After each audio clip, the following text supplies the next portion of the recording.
సంక్రాంతి వచ్చిందే తుమ్మెదా, సరదాలో తెచ్చిందే తుమ్మెదా, కొత్త ధాన్యాలతో కోటి పంజాలతో ఊరేగు పొంగుతుంటే ఇంటింత పేరంటం,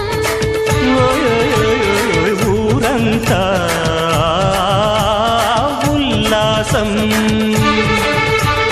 కొత్త అల్లుళ్లతో కొంటే మరదళ్లతో పొంగే హేమంత సిరులు